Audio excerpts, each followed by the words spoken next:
नमस्कार। आइए आज की इस जीवन दर्शन यात्रा में किसी विषय पर बातचीत करते हैं। मित्रों, एक किसी महान संत का एक कथन है या दुआ है, जिसमें उन्होंने कहा है कि व्यक्ति जैसे जैसे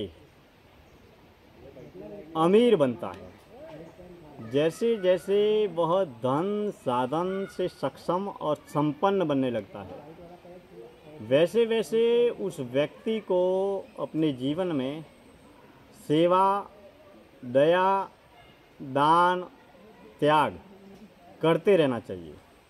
और उस कथन में इतना बढ़िया तरीके से उन्होंने संदेश दिया है कि मान लीजिए एक बहुत बड़ा दरिया है और दरिए में जो नाव चल रही है, अब दरिए में है या नदी है या तालाब है, उसमें जो पानी है वो बहुत सारा है।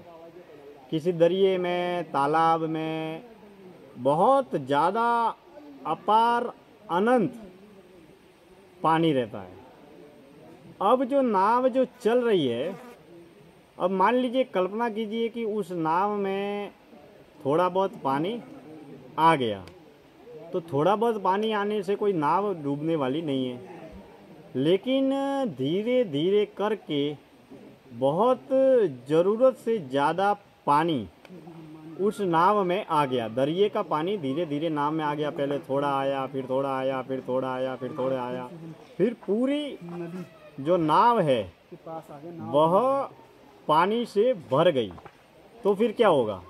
पूरी नाव जब पानी से भर जाएगी तो धीरे धीरे वही नाव डूब जाएगी। अब जो नाव का पानी जो था वो पहले क्या कर रहा था? नाव को डूबोने से बचा रहा था। उससे नाव जो है वो डूब नहीं रही थी, क्योंकि नाव के बाहर पानी था दरिए का। लेकिन धीरे धीरे धीरे करके ज़्यादा जब पानी नाव के अंदर आ गया और नाव बिल्कुल भर गई, तो वही पानी उस नाव को डूबोने लग गया, या नाव धीरे धीरे डूब गई, डूबने लगी। तो मित्रों, ये जो बात जो कही है वो आध्यात्म की और ज्ञान की गहराई वाली बात है।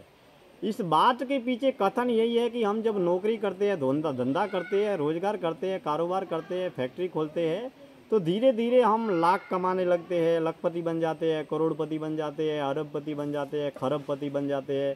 धीरे धीरे फिर समाज का, संसार का, घर का, दुनिया का सारी की सारी थोड़ी बहुत धन दौलत आती है, तब तक तो ठीक है, ये जीवन भी एक नाव है। फिर धीरे धीरे बहुत ज़्यादा धन दौलत आ गई, बहुत ज़्यादा धन दौलत आ गई, बहुत ज़्यादा धन दौलत आ गई, और वह व्यक्ति, मान लीजिए, जैसे ही उस नाव में पानी आया और उस नाव में धीरे धीरे बढ़ता गया, और वो मछुआरा है या जो नाव चलाने वाला उस पानी को अगर बाहर नहीं निकाल रहा है, बस पानी को इकट्ठा ही कर रहा है, पानी को इकट्ठा ही कर रहा है, और धीरे धीरे इतना पानी इकट्ठा हो जाएगा कि वह नाव डूब गई।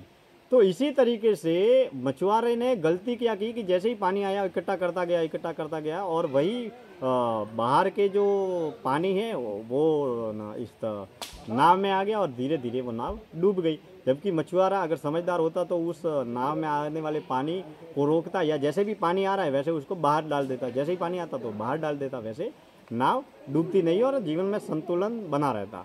तो इसी तरीके से हम जब नौकरी करते हैं, रोजगार करते हैं, कारोबार करते हैं, धंधा करते हैं, फैक्ट्रियाँ खोलते हैं, तो हमारे पास में धन दौलत आती रहती है। और जब ज़रूरत से ज़्यादा धन दौलत जब बढ़ जाती है और हम अपने जीवन में संतुलन को बनाए नहीं रख पाते हैं, और न तो सेवा करते हैं, न दान करते हैं, न त्याग करते हैं, न तपस्या करते हैं, न गायों के लिए काम करते हैं, न अबुल जीवों के लिए काम करते हैं, तो धीरे धीरे ये जो धन दौलत है वह हमें, हमारे जीवन को ही डुबो देती है। तो यह सार्थक संदेश यही है कि हम अपने जीवन में धन दौलत जिसे हम पाते हैं या जिस धन दौलत को हम कमाते हैं, उसी अनुपात में समय समय पर हमें सेवा, दान, त्याग इत्यादि करते रहना चाहिए, ताकि जीवन में संतुलन बना रहे। आज की जीवन दर्शन यात्रा में इतनी ही बातें।